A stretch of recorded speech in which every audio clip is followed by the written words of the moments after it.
કે કાલના એક દુઃખ ભર્યા સમાચાર છે મિત્રો કે સુરત શહેરમાં કતારગામ વિસ્તારમાં એક 2 વર્ષનું બાળક ગટરમાં પડી જતા 24 કલાક પછી એનો મૃતદેહ મળ્યો। વિચાર તો કરો મિત્રો, 24 કલાક પછી એ ગટર કવડી મોટી હશે અને બેદરકારી તો આ કોર્પોરેટરની, આ અધિકારીઓની અને આ નગરપાલિકા વાળાની કહેવાય। અને સાહેબ જ્યારે એના માતા પિતા આ સરકારને વિનંતી કરે છે કે મારું બાળક હજી નથી મળ્યું, તમે શું કરો છો?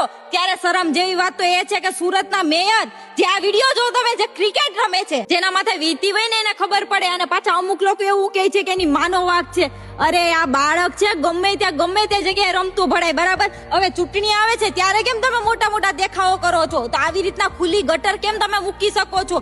આની જગ્યાએ બીજું એક બાળક ને રમતું ભળાય, તો આવી રીતનાનો તમે પ્રશ્ન જાતો કરી દેશો। અને જેમ તમે આ પૈસા પાછા તો ન્યૂઝ વાળાને બંધ કરી દીધા, બોલો, પૈસા ખવડાવીને। અરે આ ન્યૂઝ વાળા બંધ થાય પણ આ સોશિયલ મીડિયા વાળા બંધ ન થાય, બરાબર? આ દીકરાને આ બાળકને ન્યાય મળવો જોઈએ। તમે સરકાર કરો તો હું અમને અમને ઉભા રહેલા છીએ, અમારી સેવા માટે રહેલા હતા, અમે તમને ટેક્સ નો ભર્યો હોય, ભેગો ન ભર્યો હોય તો ઘરે આવીને સીલ મારી દઉં મીટરમાં। અત્યારે અમારે એવું કરવા તમારી ઓફિસ સીલ બનાવવાની, અમને જવાબ જોઈએ, અમને અમારી દીકરો જોવી, બીજું કઈ નહીં, બસ આથી છે અમે માંગણી નથી કરી તમારી પાસે, અમારો અધિકાર નથી કે ગટરમાં છોકરો પડી ગયો તો અમને પાછો દઈને આપવાનો। આટલું બધું ટાટું તંત્ર, આટલું બધું કાંઈ સરકાર કરો તો હું જવાબ તો દો।